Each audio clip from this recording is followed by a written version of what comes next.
Andrew Tate just got detained again. And the why, the when, the how this allegedly happened is kind of wild. Because Tate is already facing charges in Romania over an alleged human trafficking scheme. Last night, he and his brother Tristan were detained in Romania over warrants from the UK pertaining to sexual offenses, with the authorities further explaining that they were issued for allegedly exploiting people in the UK. And those allegations come from back in 2012 to 2015. And just today, Romanian courts decided that the brothers can be extradited to the UK. But notably, the judge said that will have to wait until after the trial in Romania. And with this, the Tate's representatives gave a statement to the media shutting down the accusations out of the UK, saying both brothers are dismayed and adding they categorically reject all charges and express profound disappointment that such serious allegations are being resurrected without substantial new evidence, and saying they are fully committed to challenging these accusations with unwavering determination and resolve. Right in this, it's not the first time that Andrew's been accused of sexual assault in the UK, though notably the authorities decided not to prosecute him previously. Right now, details about the specific claims in the new warrant remain unclear, but one London-based law firm has actually chimed in on this, with McHugh Jury and Partners releasing a statement saying it represents 4 British women who accused Andrew of rape as well as physical and sexual assault, claims that were subject of an investigation in the UK, with them adding that they became aware today that he had been detained over allegations during the same period in which our clients alleged Tate raped and assaulted them. And then continuing, last week we received information that Tate might have been planning to flee Romania. We wrote to the British police to bring this to their attention and to urge them to immediately seek a warrant for Tate's detention in Romania and extradition to the UK. And going on to say, while we cannot and do not comment on any knowledge of ongoing investigations, we are grateful that the British authorities have decided to take action and take heed of our concerns and the concerns of our clients. Tate is accused of serious criminal offenses against a large number of victims and must be held accountable for those actions. And also, here's what's kind of wild with all this. As for how they may have been tipped off that Andrew was considering leaving Romania, well, a lot of people's fingers are pointing at none other than Adin Ross. He's one of the biggest streamers in the world. He is a friend to Tate. But the reason people are pointing to him is because during one of his live streams, this happened. Andrew had hit me up. He said, hey, I'm going to be leaving Romania soon and probably never coming back. If you want to come over and do a week of long streams and content before I leave, I think it'll be big. And I'm sorry, he said it's basically now or never. And in fact, this is no longer just a theory. A legal representative for McHugh Law told Rolling Stone it was Adin Ross who kicked this off. You got your homie snitching on you, Tate? Hey, you know what? That's not even Aiden's fault. If you're dumb enough to befriend this person and then tell him your private business about what you want and will not do, and you text it to him on a cell phone, knowing damn well you being investigated, and they've already been through your cell phones looking for evidence against you, you a new fool. What? Yeah, I am a new fool. I don't know who Adin Ross is. They're literally using those cell phones against him in this trial for the human trafficking stuff, and that's where most of the incriminating evidence has been coming out with those WhatsApp messages. Fair. And once again, you're talking about potentially escaping via text messages. I don't know. But who's Adin Ross? He's a big-time streamer. He's really stupid. He's one of the dumbest fucking people you could ever imagine. I used to think he was so dumb it had to be an act. And then this man kept up the act for 5 years, and even off camera keeps it up. And I'm like, bro, you're like, either this is the greatest method actor, like Christian Bale type thing, it's not Christian or this Bale. man just really the stupid. man on the moon there, whatever his name is. Yeah. You know what I'm talking about. Yeah, and I don't know who said this quote. It's like, don't credit to conspiracies and shrewdness what you can credit to just stupidity. Yeah, I understand, but why are you saying all this? I'm going to escape Romania. What, are you going to escape from the world? You know what it is? I don't know what it is. A lot of people are arrogant when it comes to the legal process. So, for example, they will hire really expensive lawyers. Yes. The lawyers will counsel them on an iron, bulletproof plan, and the client will do things that sabotages their own case, making the lawyer's job harder. Happens all the time. That's true. Right? A lawyer will say, don't contact the ex, you have a restraining order. And you're like, yeah, but you're going to take care of it because I'm paying you the big bucks. Okay. And then that becomes evidence in the court case that this dude is obsessed with. So notably, with this, a spokesperson for the Tates told the outlet, we unequivocally deny any accusations that Andrew or Tristan Tate intends to abscond from Romania to evade the judicial proceedings, and Adin Ross misconstrued Andrew's message to him.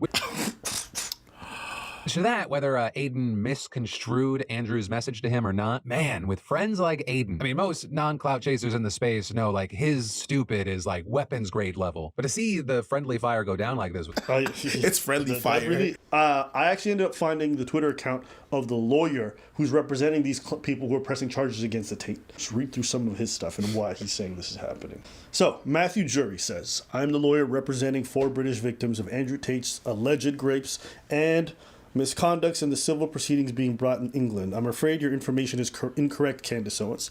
The UK sought Tate's extradition for alleged misconduct against 3 women whose criminal complaints were investigated by the Bedfordshire Constabulary.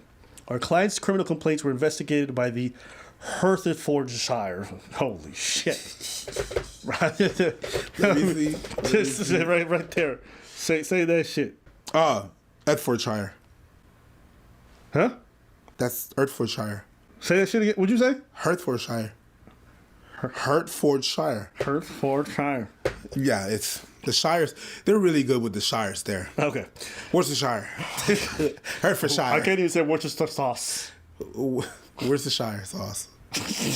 It sounds like you just casted magic. Yes. Okay, anyways. The Pulso. Here we go. Where's the Shire sauce? Here we go. All right, Harry Potter. These are different women and new criminal complaints, and Tate's detention on the foot of the UK extradition request has nothing to do with the civil case of the Hertfordshire victims. Either raped them or subjected them to serious violence. All right. I don't know why I said it like that. I don't know why you said it like that, but It's been interesting watching this unfold because online you'll have a whole bunch of people saying Tate never did this. I feel like I know him. He would never do this. It's bogus, blah, blah, blah. We don't even know these women's names. They're not real, blah, blah, blah. And then there's on the other side of like, oh, he's definitely 100% guilty. There's videos of it. It's interesting because it feels like when it first started, I remember people saying, hey, Tate's a horrible person. People are like, where's the evidence? He's never been brought to trial. Then he gets arrested, and then I remember all of his fans saying, why have they held him in prison for so long? This is bogus. That's why they're not pressing charges. They're never going to bring charges. And then the charges get laid, and then it's like, oh, the Matrix is coming for him. These are bogus charges. He's never going to be found guilty. And now this dude's on the verge of running away, trying to basically get out of this whole thing. And now it's just like the Matrix is definitely going to get him. So it just feels like, irrespective of whatever evidence comes out, I think a lot of people have already decided whether or not he's guilty or not. I know some people feel he's not guilty because he's a Muslim. Some people feel he's not guilty because they really follow his stuff and they feel like his teachings. Some people feel he's not guilty because he's changed, which I don't know how that works. Some people feel he's not guilty because they just feel like, oh, this is a conspiracy. How come Epstein and all this other stuff? But he gets, at the end of the day, I'm just looking at this on the face of what I've seen in terms of evidence that's come out. Me looking at the WhatsApp messages, me looking at a lot of the videos of himself, a lot of it is incredibly incriminating. A lot of the stuff that the Romanian justice system has put out saying this dude's guilty, which, if you don't remember, I'll play some of the stuff back. Update on the two girls living together. So they became good friends. Everything was stable. The girl who moved lost her support network at home. Cemented her move. Talking about staying forever, can't wait for me to come back, etc. Essentially, this girl moved from somewhere else to come live with Andrew. She lost her family network back home as a result, okay? So Andrew says, so I had to tighten the screw. So I said somebody in her old town told me she worked in a sex club. I literally made this up from the sky. Started calling her a liar and threatening to kick her out, but the real goal is for her to agree to never go anywhere without me, not even her hometown. I need her working, not visiting friends back in her hometown. So putting nails in that That's a really good question. I'm charged with being the head of an organized criminal group, which is in charge of recruiting girls to make TikTok videos. They face charges which include human trafficking and forming a criminal gang to sexually exploit women. OnlyFans is the best hustle in the world. They're accusing me of using the Loverboy method, coercing them by being nice. And over time, I just built up this big little empire of webcam girls. At one point, I had 4 locations, 75 girls working for me. I'd take around half of the money, around 50%. You take 50%. Around 50%. They thought they were on 50%. And I said, PhD is a pimp and hose degree that I'm... Clever. And Clever. That teaches basically how I got girls, how I met girls, how I got girls to like me, how I got girls to fall in love with me to work on webcam for me. And you're always working. Why don't you work for me so we spend more time together? Work for you doing what? So I'll have a webcam business. Oh, I don't want to do that. So, okay, I know you don't want to do that, but listen, come, let's have a meeting. Let's just talk about it. If you don't want to do it, don't do it. Fine. But let me explain it to you properly. In fact, I'll bring one of the girls who works for me. Your bottom bitch is the one who does the selling. You don't do the selling. The girl has to hear it from a girl. And this is where your bottom bitch has to be trained. That's why I said it's so important to have a good first girl. Because that's what I did. That was my MO, was find girls, make them love me, and make them work for me. But yeah, he was definitely incriminating himself in terms of running a criminal organization where he had a webcam service going and he was using women for that. All in all, these new cases, what do I think about them? I mean, listen, we'll see. Do I think it's good news? Absolutely not.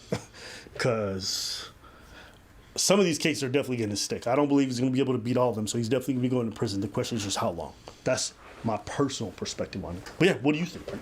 I'm still waiting. I think you were right on the first time when you said these things take time. It's like a RICO case. I just think it's so funny to me that people hear a man who's a self-proclaimed pimp. Yep. and think there's no way this guy could have engaged in sexual like. I'm talking like about motherfuckers are acting like this dude was like a saint or something, and then they're acting like it's out of the realm of possibilities that this could have happened. Like beyond a reasonable doubt. That's more insane to me. Yep. Than people who think he's guilty. It's because out in of terms of plausibility, it makes way more sense for Pimp to have done it than have not. But I think both sides who said it did happen or didn't happen are a bit crazy to me considering the evidence needs to play out in court. But it's just insane. The anti-establishment people, the ones who are all about facts and logic, will be like, he 100% did not do it. You mean that to me is a bit crazy. You mean the guy? Yeah. The guy that was self-proclaimed a pimp and that was giving a course. And making you pay for that course on how to pimp people. And saying in that course that he did it himself. That guy, you think that guy didn't do it? He's not doing himself every favor. He's been self-snitching on camera. He's been saying dumb shit to people in private. I don't know how in 2024 motherfuckers are still on their phone saying dumb shit. Everything is traced. Everything is saved. Everything. They can confiscate your phone. You're already under investigation. They're monitoring everything. And you texting people your criminal plans to escape. I'm sorry. And it's not even the people that found it on your phone. It's the dude you texted. Boy. Because you trust them with the dumbest people with this information. It's either you're really smart or you trust some very dumb people. Either way, it comes out the very dumb outcomes. He knows Adin is dumb. I just can't believe this man would actually say this shit to him. Now it's literally biting him in the ass. That's crazy. Like they're going to be watching him extra hard to make sure he doesn't escape the country. Because honestly, in my opinion, the way the court case is going, if he could get out to Dubai or one of these places where they don't have an extradition treaty, I would do it. I would do it. Not because I think the case is bogus, because I think he's probably going to lose. So if I wanted to be free, I would 100% be trying to escape. But Romania can't let that happen. They'd be fucking You're on lockdown now. Romania would be considered a goddamn joke if they let that shit happen. So I know if they let that shit slide. They watching it 24/7. But yeah, he's on Twitter. He's on these lives saying a bunch of stuff, and I just think a lot of this stuff is probably going to come back to bite him in the ass. You know what the thing is? What? Give a man enough rope and he's gonna hang himself. Facts. That's what this. And that's why they didn't give an order to restrict anything because of that. Yep. Because if you give him enough rope, he's gonna hang himself. They're gonna seize all that shit up and they're gonna be like, okay, let's see what we're gonna find. Yep. So and you could tell he's feeling the pressure of it because he even changed the way he talked about Romania and law enforcement. Before they used to talk about Romania, he said it's a joke. I just throw my money anywhere, whatever it wants. Then after the court case came, he says, listen, we respect the Romanian police. I don't know what happened in that cell. I don't know what happened in that cell, but goddamn, he came out. They Muslim the guy. No, that's not what happened. Not Muslim. They didn't do Muslim. That. They didn't do nothing to him. What happened was this: his lawyer started saying, "Listen, shut the fuck up. Your statements about the judicial system and being able to pay everyone, okay, isn't admissible in court." But it does color the way the whole justice system sees you. Yeah. You're going to make them extra motivated to come after you. Yeah. Why would you antagonize them? It's like, don't antagonize the FBI. They already investigating your ass. Don't give him extra reason to get the director to call, make sure this case is 100% solid. Call in favors to make sure they get, like you are playing. That's why you have to change his tone. That's why he's talking about police officers so respectfully and everything. He don't want that smoke. You don't want the people that are checking on you. No. Just say those words. No. Oh yeah? His lawyer told him. That's how you think? Yeah. That's how you really feel. And then they're gonna be on your ass. Yeah. They're gonna be all up in your butt. Pause. If it wasn't, they're gonna be in there. If it wasn't beneficial to him financially to be online, I'm very confident his lawyer would have told him to stop posting at all. Because it's his business, he has to keep posting shit because he makes a lot of his money from his fucking course thing. But every time he goes up on live and he's saying stuff and he's doing this or that, I'm just like, bruh, you are risking it all again. So I think he's going to keep costing himself the more he spends time online. But hey, listen, everyone got to make their choices. Yep. Anything else? Nah. All right, let's know what you guys think. Do you guys think what Tate did is a good thing? Do you think he's guilty? Do you think it's smart? We want to hear from you guys in the comments below. That's a dumbest shit.